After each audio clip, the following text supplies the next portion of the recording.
Welcome to What's Happening, where we focus on events happening right here in the City of Lynn. Here with me today from the Lynn Museum and Historical Society, Nicole Bro. Nicole is the Educational Program Associate over there, and we're here to talk about the Saturday activities at the Lynn Museum. These will be held at the Lynn Museum through the month of May on Saturday from 1 p.m. from 12 p.m. to 1 p.m. There are a plethora of different things that you guys can partake in. It's free for members and children. Anybody else, there will be a cost associated. So you can jump on to www.lynnmuseum.org to find some more information. Before we get too much into the program, Nicole, let's talk a little bit about you and your involvement with the museum. Thanks for having me, Sean. I started in January as the Educational Programs Associate. And what that really means is I work with the general public and school-age children, college-age children on a number of different things. We do school tours, we do service learning projects with college students, and then I do the general programming for the weekends for both the public and for members. And that includes all sorts of things like walking tours, collection tours, we do different activities, and we have different speakers who come monthly. So basically that's in and about what I do for the museum, as well as promoting some of the things that we're doing and researching different types of background information for our staff for the tours that they'll give as well. You know, it's a riveting organization because, I mean, so some people know, but not a lot of people know that there is a significant history in Lynn. And Lynn has really been one of the many gateways into America for many immigrants. So, I mean, we're incorporated in 1629.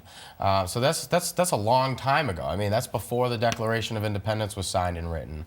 So Lynn has a significant girth when it comes to history. So when you have these speakers and they can speak so broadly on the history of Lynn and how it's significant to the American history, you can't help but feel proud to be a Lynn citizen. So let's talk about a little bit about the museum. What is the cause? Why does the organization exist? So the Lynn Museum started in 1897, and it was a group of prominent Lynners who decided that it was really imperative that they began to collect the history of Lynn. So the beginning mission was obviously to preserve and collect mostly items pertaining to themselves, however, to create this long-lasting history for those who would come after them. And much of our mission has stayed the same. We do protect and preserve the history of Lynn, and we want to educate anyone who wants to come in, but also we're striving toward having a real community feel. It's not just a museum where you can learn. It's your museum. It's somewhere you go to interact with other Lynners and learn and have a good time. It really does feel that way, because anytime I walk in, it's like, hey, how's it going? Yeah. And it's not like, can I help you, or what do you need? And it's just, no, I'm here to check the place out. Okay, are you a member? Yeah, here's my card. And then you could go walk around and you can see anything. Excellent little date location, too, if you're looking for something to do. Anyway, the month of May is a big month for you guys. Memberships are a big thing. You guys have a lot of activities popping off because it's the beginning of spring. Now, we're here to talk about your Saturday activities. Yes. Now, these are going to be held on Saturdays at the Lynn Museum from 12 p.m. to 1 p.m., free to members and children. Anybody else, there will be a cost associated, but it goes to a good cause. Let's talk a little bit about some of these events. First one is going to be on May 2nd, History Detectives. What's that all about? So I am a trained historian. I got my master's in history, and one of the things about being a historian is you have to look at evidence. And what we have at the museum is a number of objects and art pieces, and we want to give kids an opportunity to start learning those critical thinking skills young. So what I've decided to do is create history detectives, where I create a mystery, and they go throughout the collection and they look for those clues. It almost is in the form of a Mad Lib sheet. We'll fill them out. This week's mystery, we're going to do a guided tour of it. I will take them around and we will look at some different things, and we will really take a chance to look at what is the evidence of history. We will look at different artifacts and say, what can we learn from this? So not only is it fun, as in you're solving the mystery that I've set out for you, but we're also teaching them critical skills that they'll need going forward in any part of their lives, of being able to look at information, interpret it, and extrapolate from it. That's outstanding. I mean, that sounds like a really valuable resource for maybe field trips and students, especially Lynn students. I mean, absolutely. I mean, when you pick up a history book and you're in school, it's tough to want to know more about Virginia or know more about Florida. But what always was appealing to me, and it's maybe just attributed to me being simple-minded, but like having a city with so much history. It's really neat to hear about. You see all the names, and you grow up with kids. Newhall is a big name in Absolutely. Lynn. It's like you can track their family history all the way back. It's really interesting. So I want to talk a little bit about on May 9th. You've got the Lynn Shoe Company. You guys are going to teach them how to make shoes. So it's a two-part activity. What we're going to do, provided we have enough students, children, is we're going to set them up into an assembly line and show them what it really would have been like to make shoes. So someone will be the cutter, someone will be the person who puts it together, and then someone will be the one who finishes it at the end. And the goal is for each of them to go home with a crafted shoe.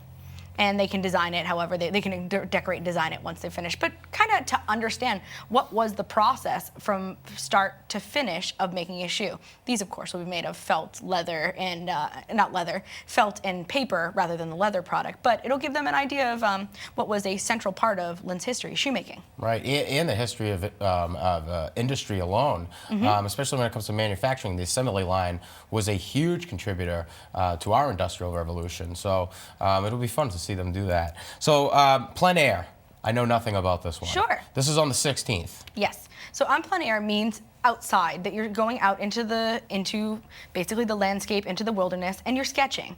So it was a very big tradition in terms of artists, especially in the 19th century, where they would take to the woods, take to the beaches, and they would sketch and they would paint.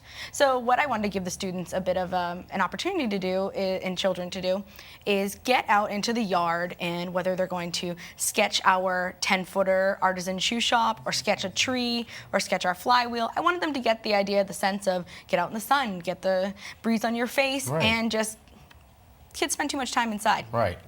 That's the best, especially when they get class outside or something like that. Exactly. This is a perfect segue because on the 23rd you're going to have the Lynn Beach Painters. Yes. So I've created a number of paint by numbers based off of different paintings that were painted by the Lynn Beach Painters, which was a loosely associated group of painters who were working here between 1880 and 1920 and doing scenes of Swampscott, Nahant, and Lynn shorelines.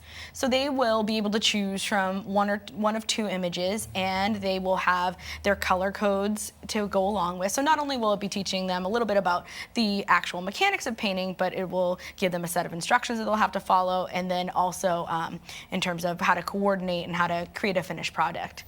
Education is definitely one of your focuses, without a doubt. I mean, the activities that you have planned are outstanding, and it definitely has this educational value to it, and it's fun. You got all these young citizens of Lynn. I mean, how do you keep them here? How do you get them to take pride in it? And you're teaching them about their own. I mean, their home. Last one on the 30th, fun with words. Real quick, what do you got for me? Sure. I mean, one of Lynn's big goals is literacy. So we figured we would take the kids in and teach them how to have fun with words. We will take them to different artifacts. They'll come up with words. They'll make poems. They'll do crossword puzzles, scavenger hunts, just kind of making them know that reading is fun. Yeah, literature, without a doubt, among some of the top tier important things that you need to go through in order to become educated and have a better vocabulary than I. How appropriate. Nicole, thank you so much for coming onto the program. Nicole Bro from the Lynn Museum and Historical Society. We're talking about the Saturday events happening throughout the month of May. Every Saturday, 12 p.m., get down to the museum. They've got a lot of fun history, educational programs planned for you. That's it for What's Happening. I'm Sean Donahue from the studio here at LynnCAM TV, wishing you all the best.